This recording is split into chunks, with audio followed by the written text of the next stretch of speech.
मैं हूं एडवोकेट सत्यप्रकाश और आप लीगल बाउंड्री के साथ जुड़े हुए हैं। मैं लीगल विषयों पे ज़्यादातर वीडियोस बनाता हूं और लीगल जो लेटेस्ट डेवलपमेंट होते हैं, लेकिन अभी पिछले कुछ दिनों से बागेश्वर धाम के ऊपर पूरी मीडिया में चर्चा हो रही है, पूरे देश में चर्चा हो रही है और मेरे मन में ये इच्छा जाहिर हुई कि मैं आखिर अंधविश्वास कानून और जो लगातार बागेश्वर धाम पे ये आरोप लगाए जा रहे हैं कि अंधविश्वास को बढ़ावा दे रहे हैं, उस विषय पे आज मेरे साथ महाराज जितेंद्र दास जी हैं। और राजनीति में एक वर्ग जो ये कह रहा है कि जो बागेश्वर धाम महाराज हैं, जो सनातन धर्म की बात करते हैं, वो अंधविश्वास को बढ़ावा देते हैं और भारत को हिंदू राष्ट्र बनाने की बात कर रहे हैं।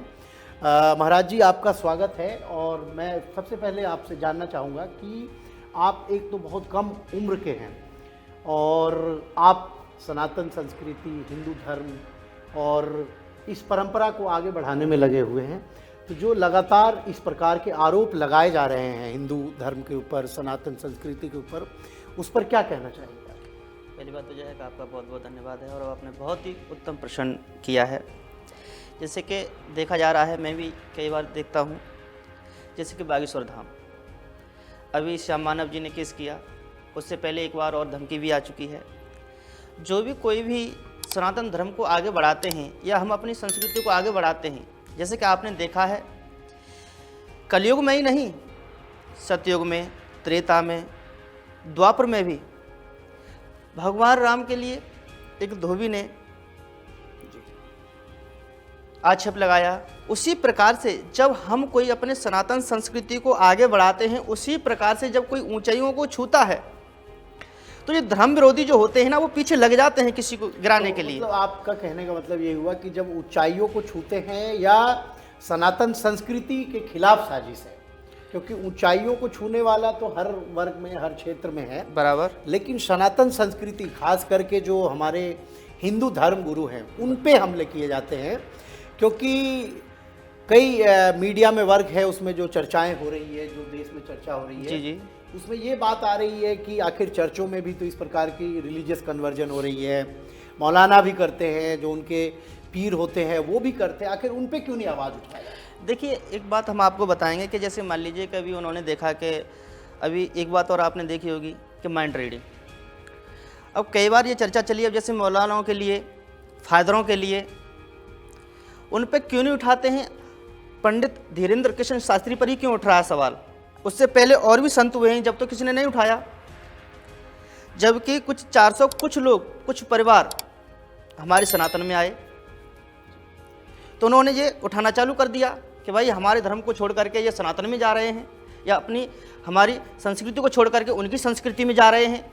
तो आपको ये तो गिराने के लिए आपको क्या लगता है कि ये पूरी प्लानिंग के तहत जो है सनातन धर्म के खिलाफ साजिश होती है, फिर बीच बीच में सनातन पे हमला, आपको लगता है ऐसा कि ये पूरी साजिश है? जी तो देखिए, अब मैं आपको बता दूं कि ये तो विरोधी हैं और ये करते हैं और करते रहेंगे आगे के लिए भी, क्योंकि विरोधियों का कुछ कह नहीं सकते हैं। और फिर एक बात और है, जा पर कृपा होई राम की, ता पर कृपा करे सब कोई, उनका कोई कुछ नहीं बिगाड़ सकता है, क्योंकि 1,00,000 2,00,000 पब्लिक में भी पर्चा पहले ही बन जाता है और आप जिसको उठाते हैं पर्चा उसी का निकलता है। जी बागेश्वर बालाजी की कृपा है। तो ये मानते हैं, जैसे कुछ जो एक्सपर्ट्स आ रहे हैं, जो न्यूमरोलॉजिस्ट हैं, जो हस्तरेखा देखते हैं, जो और तरह तरह के बाबा हैं, वो ये कह रहे हैं कि ये उनकी सिद्धि है। हाँ, तो ये कैसी सिद्धि होती है, किस प्रकार की सिद्धि होती है? क्योंकि आप अभी बहुत कम उम्र के हैं और मुझे लगता है कि शायद आप बागेश्वर धाम महाराज से भी कम उम्र के हैं, और तो आप बताइए कि किस प्रकार की सिद्धि आप लोग करते हैं और क्या तपस्या करते हैं जो इस प्रकार की सिद्धि आपको मिलती है? सिद्धि का तो देखो ऐसा है कि हम लोग जैसे गुरु प्रेरणा देते हैं, जो गुरु हमें शिक्षाएं देते हैं, भगवान का पाठ करना है और जो गुरु मंत्र जो हमें दिया जाता है उसका दिन और रात अध्ययन हमें करना पड़ता है। जो भी प्रेरणा हमें गुरु देते हैं उसी प्रकार से हम उसी मार्ग पर जब हम चलते हैं, जैसे रात को सुबह ब्रह्मकालीन में 3 बजे उठ जाना और सुबह 5 बजे तक प्रभु की सेवा करना, बालाजी की सेवा करना, जो भी हमारे इष्ट हैं उनकी सेवा करना, तो उनकी कृपा जब हम पर बनती है, जब सालों सालों हमारा कार्य जब होता है तो उनकी कृपा से हमारे ऊपर उनका जो आशीर्वाद बनता है, उसी प्रकार को ये सिद्धि। महाराज जी एक सवाल है, थोड़ा टफ सवाल है ये जी, कि पूरे इतिहास को अगर आप पढ़ेंगे, भारतीय इतिहास की, तो मुगलों ने हिंदू धर्म को पहले बुरी तरीके से प्रभावित किया, हिंदुओं को मारा। फिर अंग्रेज़ों ने जो है हिंदू धर्म पे अटैक किया और हर समय हिंदू धर्म जो है लड़ता रहा। जिस प्रकार से दुनिया में यहूदियों को एक समय पूरे विश्व से निकाला गया, मारा गया, फिर उसके बाद जो हमारा सनातन धर्म है, जो हिंदू है, उन लोगों के साथ इतने हमले हुए, तरह तरह की साजिशें हुई, फिर भी हिंदू धर्म जो है, सनातन धर्म जो है, वो लगातार अपनी जो वजूद है और दुनिया में अपनी जो छवि है और सनातन की जो वर्चस्व है, एकता है, वो बनाए हुए। इसके पीछे क्या, आपको क्या लगता है? देखिए, ये तो एक संतों की भूमि है, ये भारत भूमि है। अब ऐसे ही नहीं, जो भी षड्यंत्र रचे जाते वो पहले भी रचे जाते थे, आज ही नहीं, कलयुग में भी नहीं। जैसे को क्या लगता है कि बागेश्वर धाम महाराज के खिलाफ षड्यंत्र हो रही है? कौन लोग षड्यंत्र कर रहे हैं? षड्यंत्र जो विपक्ष वाले ही कर रहे हैं, जैसे और भी लोग हैं जिनकी दुकान बंद हो गई है। आप नाम बताइए, कौन है विपक्ष? देखो, नाम तो मैं किसी का नहीं कह सकता हूँ, फिर भी आप इतना कहूँगा, जिनकी जो दुकानें बंद हो गई हैं, अब ये कहते हैं कि झाड़ फूक कर रहे हैं या ये कर रहे हैं, वो पहले घर घर जा करके वो मतलब जो है झाड़ फूक तो दूसरे धर्म में भी ये प्रथा है, हाँ, क्रिश्चियनिटी में भी है, बिल्कुल है। तो क्या उनके ऊपर क्यों नहीं आवाज़ उठाया जाता? और हाँ, एक चीज़ और है, एक सवाल है कि जितनी आज जिस प्रकार से बागेश्वर धाम महाराज के खिलाफ या रामचरित्र मानस पे भी जो है उत्तर प्रदेश के एक नेता और बिहार के नेता ने बहुत गंदी टिप्पणी की है, सनातन को सीधे सीधे उन्होंने कहे तो एक तरीके से चैलेंज किया, तो आपको कहीं ये नहीं लगता कि जो इस प्रकार के लोग हैं वो प्रवोक करते हैं कि देश में जो है एकता और अखंडता को तोड़ा जाए? कहीं आप ऐसा तो नहीं लगता कि वो साजिश इसलिए है? देखो जी, साजिश तो है ही है, ये तो सत्यता ही है, इसमें कोई दोहराने वाली बात ही नहीं है। क्योंकि अभी धर्म पर चल रहा था मामला, अब राजनीतिक में पहुंच जाता है कभी कभी मामला। क्यों पहुंच जाता है भाई? कोई कांग्रेस वाला है तो कोई बीजेपी वाला है तो कोई सपा वाला है, कोई सी पार्टी का, परंतु हमें उन पार्टियों से कोई मतलब नहीं है। महाराज, एक सवाल ये है कि जिस प्रकार से उत्तर प्रदेश के एक मंत्री और बिहार के मंत्री ने रामचरित्र मानस पे जो अभद्र टिप्पणी की है, क्या अगर ये टिप्पणी कुरान और जो बाइबल है अगर उस पर की गई होती तो क्या भारत में अभी शांति होता? आपको लगता है? बिल्कुल भी नहीं होती शांति। आप इस पे खुल के बोले।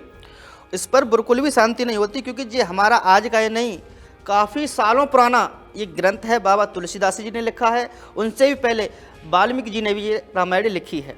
रामायण शतकोट अपारा, है ना। तो आप ये विचार करिएगा कि हमारे ही सनातनी लोग हमारे ही धर्मों पर हस्तक्षेप कर रहे हैं, जबकि उन्हें नहीं पता है। आपने पहले भी देखा, और मैं इस बात को अभी भी कह रहा हूँ, जो भी परमात्मा के विपरीत जाता है और उनके विमुख होता है, उसका पतन अवश्य है। इनका पतन होने वाला है, बिल्कुल सत्य है इस बात के लिए। कह रहे हैं कि जो परमात्मा के विपरीत जाता है, वही बातें धीरेन्द्र शास्त्री जी भी कह रहे हैं कि जो सनातन को छोड़ चुके हैं, जिनको बरगलाया गया, हम उनको वापस लाएंगे, हम उनको सनातन की ओर लाएंगे। तो जो दूसरे धर्म के लोग हैं, उनका ये कहना है कि ये रिलीजियस कन्वर्जन की बात कर रहे हैं। तो रिलीजियस कन्वर्जन तो तब भी हो रही है और अभी भी हो रही है। जो क्रिश्चियन धर्म में रिलीजियस कन्वर्जन हो रही है, आप झारखंड में जाए, उड़ीसा में जाए, छत्तीसगढ़ में जाए, रिमोट विलेजेस में जाए, वहाँ ट्राइबल्स को, गरीबों को जो है रिलीजियस कन्वर्जन कराया जा रहा है। तो उस पर इतना बवाल नहीं मचता, और अगर धीरेन्द्र शास्त्री ने एक बात कह दी तो इतना बवाल क्यों मच गया?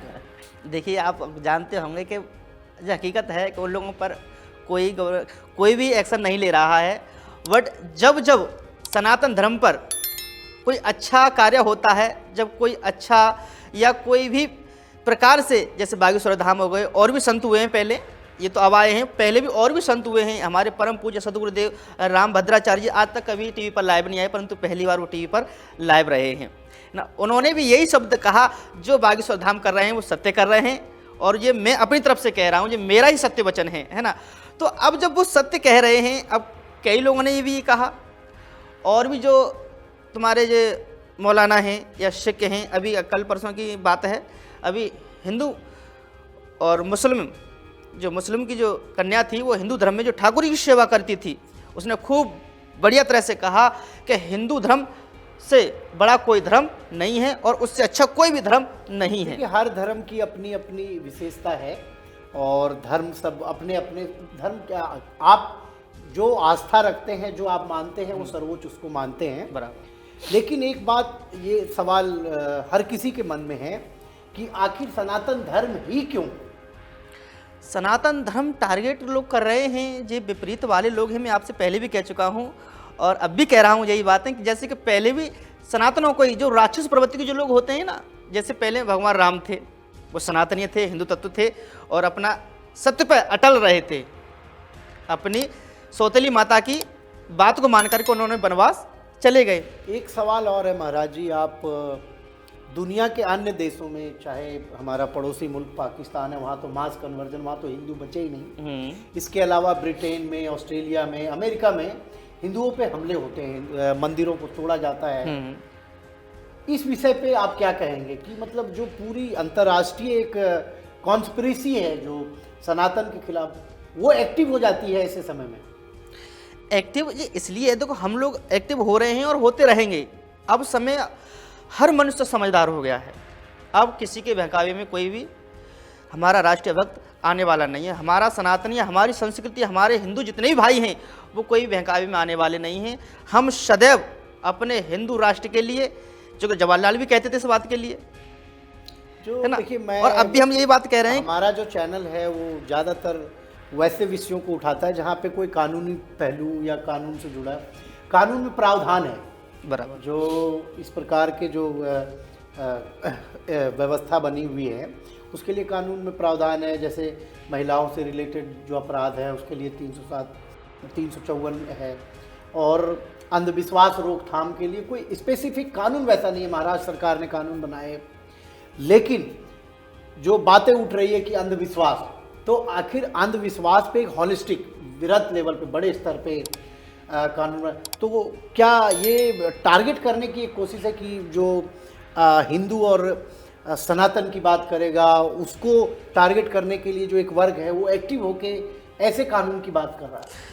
ये तो देखिएगा, हिंदू जो टारगेट जो लोग कर रहे हैं बागेश्वर के लिए, जो बागेश्वर ने कहा, बागेश्वर धाम जी महाराज जी ने कहा, जिसका आपने देखा हम सनातनीय हैं और हम अपने सनातन के लिए लड़ते रहेंगे।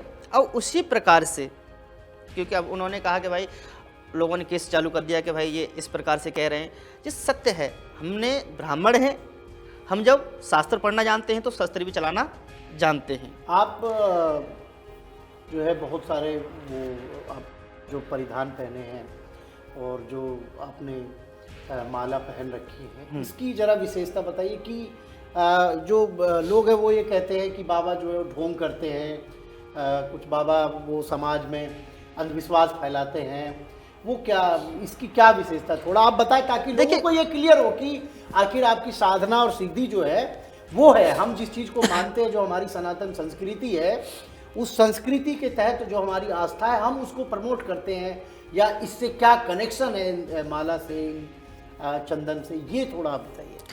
मालाओं से, चंदनों से और हमारे जो वस्त्र हैं इनसे, देखो हमारी जो संस्कृति सनातनीय है, हमारे कुर्ता धोती ये पूर्व से ही चले आ रहे हैं। अब लोग हम सिलवा के पहनते हैं, पहले वो तो नहीं थे, तो ये जरूर पहने जाती थी, हमारी संस्कृति है। कुर्ते जो होते हैं जो हमारी संस्कृति है और पहले से बुजुर्ग जो पहने चले आ रहे हैं वही हम लोग पहन रहे हैं। अब बात आई माला की, ये तुलसी की माला है और तुलसी को कहा जाता है कि भगवान ने स्वयं वृंदा के लिए कहा, जब हम गले में पहनते हैं तो हमारे सभी पापों को नष्ट हो जाते हैं। जब भी हम स्नान कर रहे होते हैं सुबह सुबह, तो ये मान लीजिए हम स्वयं गंगा मैया में स्नान कर रहे हैं। तिलक की बात रही, तिलक जब हम लगाते हैं, अपने बिंदु केंद्र पर लगाते हैं, तो हमारा पूरा समय एकदम ईश्वर से लगा रहता है, मस्तक ठंडा रहता है, कोई भी गंदा विचार नहीं आता है। राजनीति से जुड़ा हुआ है, एक वर्ग है सोशल मीडिया पे और जो वीडियो ब्लॉग्स प्लेटफॉर्म्स वगैरह हैं, उनका ये कहना कि सनातन खतरे में और दुनिया की साजिशें जो है वो सनातन के खिलाफ है। तो कैसे आप मानते हैं कि सनातन खतरे में है? मुझे तो नहीं लगता कि सनातन खतरे में है। देखो खतरे में है, अब जो लोग टारगेट कर तो रहे हैं, आप देख रहे हैं, स्वयं तो कभी केस हो गया, हमारे सनातन धर्म में ही तो हुआ, किसी और पे क्यों नहीं हुआ? किसी मौलाना पे नहीं हुआ, किसी फादर पे नहीं हुआ, किसी ईसाई धर्म पे नहीं हुआ, किसी पे भी नहीं हुआ। अब हमारे बागेश्वर धाम पर हो गया, क्यों हो गया? ये खतरा ही तो है, और क्या है? नहीं तो सरकार तो केंद्र में जो है सनातन की बात करने वाली है, पूरी दुनिया तो यही कह रही है कि वर्तमान जो सरकार है वो हिंदू, प्रो हिंदू आइडियोलॉजी और जो है आरएसएस की आइडियोलॉजी की बात करती है। तो वो लोग कर रहे हैं, बट अगर वो कर रहे हैं तो हमारा ऐसा क्यों हो रहा है? भाई एक बात बताइएगा, कथाएं हम भी कर रहे हैं, जो भी अच्छा अगर किसी का भला कोई कर रहा है या हम बता रहे हैं कि साहब आप भगवान की सेवा करो या बालाजी की सेवा करो आपका कल्याण हो जाएगा, तो इसमें क्या गलत कर दिया उन्होंने, आप ये बताइएगा। फिर इस पे उन्होंने केस कर दिया, किसी ने मारने की धमकी दे दी, ये टारगेट नहीं है? आपको क्या लगता है टारगेट नहीं है ये आप बताइएगा। एक सवाल और है कि जो धीरेन्द्र शास्त्री जी महाराज हैं या और जो बाबा हैं, इनके बारे में ये बात जो है कही जाती है कि ये ब्रांडिंग करते हैं, ब्रांडिंग बाबा हैं और इन्होंने अपनी एक पूरी टीम रख रखी है, उसके तहत ये ब्रांडिंग करते हैं। तो आपको क्या लगता है कि जो सनातन में जो दो वर्ग है, बाबाओं में भी दो वर्ग है, एक वर्ग इनको सपोर्ट कर रहा है, एक वर्ग इनके विरोध में, तो जो दूसरा वर्ग है जो अपने आप को ये महसूस करता है कि मैं क्यों नहीं, वो क्यों, तो कहीं इस कॉन्फ्लिक्ट का भी कारण तो नहीं है उनको टारगेट किया जाना?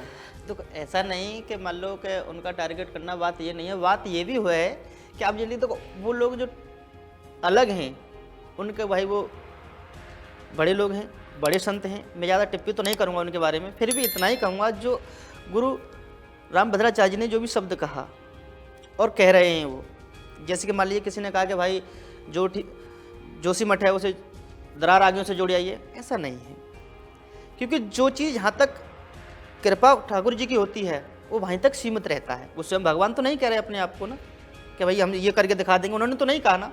एक सवाल है कि जो धीरेन्द्र शास्त्री जी जो दरबार लगाते हैं उसमें जो लोग जाते हैं वो ये बात कहते हैं कि हाँ जो उन्होंने बात लिखी है वो सही है, इसके पीछे क्या किस प्रकार की साधना होती है? क्योंकि ये आप थोड़ा इस बारे में बताएं कि क्या साधना है, क्योंकि मुझे तो मेरे समझ से तो परे है, क्योंकि मैं बहुत ज़्यादा इस विषय पे रिसर्च नहीं कर सकता और ना जानने की ज़रूरत है। हाँ, जो चीज़ें दिख रही हैं, तरह तरह की टीवी डिबेट्स हो रही है, तरह तरह के लोग आ रहे हैं, लेकिन उनकी जो ट्रस्ट लेवल है, जो उनके ऊपर जो उनके दरबार में लोग जाते हैं वो उन पे बहुत अधिक ट्रस्ट करते हैं वो, और जो लोग आ रहे हैं टीवी में उनकी बात भी नहीं सुनने को वो तैयार है। आखिर क्या इसके पीछे क्या कारण है कि उन्होंने जो इतने फॉलोअर्स और इतने कमिटेड फॉलोअर्स मुझे बड़ी हंसी आती है कि देखो इसमें कोई कारण नहीं है, कोई वजह नहीं है। पहली बात, सबसे मेन बात तो ये है कि ये बालाजी की कृपा है, ये गुरु सन्यासी बाबा की कृपा है, क्योंकि उनके आज से इन्हें 3 पीढ़ी से दरबार लगा चला रहा है, वो स्वयं कहते हैं, और वो एक सेवक हैं बालाजी के, वो स्वयं भगवान नहीं है, कोई तांत्रिक नहीं, कोई कुछ नहीं। हाँ, ये बात उन्होंने भी कही कि मैं भगवान नहीं, मैं बालाजी का सेवक हूँ, है ना। और जो भी बात है कहने का मतलब है, जो प्रेरणा आती है, जो एक मन में भाव आता है, जैसे कि हम लोग साधनाएं करते हैं रात के समय या सुबह के ब्रह्म मुहूर्त के समय, जो साधना आती है, जो हमारे चक्र हैं वो जागृत हो जाते हैं। कोई भी संत हो, सभी साधनाएं करते हैं, और जब मंत्रों में इतनी शक्तियां हैं कि वो। अच्छा, आपको ये नहीं लगता कि जो बाबा हैं धीरेन्द्र शास्त्री जी जैसे, इनकी अपनी इतनी बड़ी फॉलोअर्स की टीम होती है, इनके अपने चाहने वाले इतने होते हैं कि राजनेता भी बहुत सोच समझ के इनके विरुद्ध बयानबाजी करते हैं, सरकारें भी इनके खिलाफ बहुत सोच समझ के कोई कार्रवाई करती है, क्योंकि जिस प्रकार से इनके खिलाफ एक वर्ग जो आवाज़ उठा रहा है वो ये उनका ये मानना है कि धीरेन्द्र शास्त्री जी अंधविश्वास को फैला रहे हैं, जबकि कानून में अंधविश्वास निवारण के लिए राज्यों में अपने अपने कानून हैं। अगर कोई उसमें कानून के विरुद्ध कोई चीज़ होती तो तभी तो पुलिस कार्रवाई करेगी। बराबर। मैं एक वकील होने के नाते ये कह सकता हूँ कि जो बात कह रहे हैं वो एक प्रभु में कह रहे हैं, जो उनकी साधना उसके अनुसार कह रहे हैं। उन्होंने कोई ऐसी बात नहीं कही कि कानून जो है उसमें दिख रहा हो कि कानून का कहीं पे अवहेलना हो रहा हो। तो सरकारें क्या डरती है ऐसे बाबाओं से कि भाई इनके खिलाफ हमें कुछ नहीं कर? देखिएगा, मैं तो कहूँगा जी आपने बिल्कुल सवाल ही प्रश्न किया है और मुझे बड़ी हंसी आती है इन सवालों पर। और जो लोग करते हैं ना एक दूसरे पर टिप्पणियाँ, इन पर भी बड़ा हम लोग सोच करके हंसते हैं कि बारे मनुष्य कैसा मनुष्य हो गया है, आपस में ही भिड़ रहा है। अब देखिए, आपने कहा कि कानून के जी भ्रम फैला रहे हैं, आपको लगता है कि भ्रम फैला रहे हैं? 2 लाख पब्लिक में जो पर्चा पहले ही बन जाता है, क्या ये भ्रम फैलाना हुआ? आप बताइएगा। ये सत्य है, बिल्कुल 101% सत्य है, कोई भ्रम वाली बात नहीं है। ये सब बालाजी बागेश्वर धाम की कृपा है, सन्यासी बाबा की कृपा है, उनकी प्रेरणा से जो करते हैं वो सत्य करते हैं, कोई भ्रम वाली बात नहीं है, कोई अंधविश्वास नहीं है। एक सवाल मैंने आपसे पूछा था बीच में कि जो उत्तर प्रदेश के एक नेता हैं और बिहार में एक नेता ने जिस प्रकार से पवित्र रामचरितमानस पे टिप्पणी की है, ऐसे नेताओं को आप क्या कहेंगे, उनकी क्या मानसिकता होती है? इस विषय पे मैं चाहूँगा कि आप थोड़ा खुल के बोलें कि क्या मानसिकता होती है। देखिए, एक हमारे जो ग्रंथ है, हमारी जो रामायण है, जो रामचरितमानस है, इन्होंने जो गलत शब्द जो बयान किए हैं, बहुत गलती किए हैं, उचित नहीं हैं। और ऐसे लोगों को मैं क्या कहूँ, क्योंकि ये राजनीतिक हैं और उनके लिए मेरा कहना कोई मतलब नहीं बनता है उनके विषय में।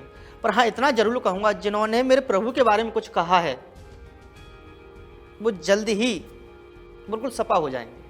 हाँ, कहीं ऐसा मुझे तो, क्योंकि जो राम का नहीं कहीं वो आपको किसी काम ऐसा का नहीं नहीं लगता कि इन नेताओं की साख खत्म हो गई है, सत्ता में है नहीं, इसलिए एक वर्ग को खुश करने के लिए इस प्रकार की बयानबाजी करते हैं? देखिए, कि पब्लिक उनके जो एक वर्ग है उससे खुश होंगे कि हिंदू धर्म को इन्होंने टारगेट किया? नहीं, देखिए, हिंदू धर्म के लिए टारगेट करते रहो और करते रहेंगे, उसमें कोई दोहराए वाली बात नहीं है।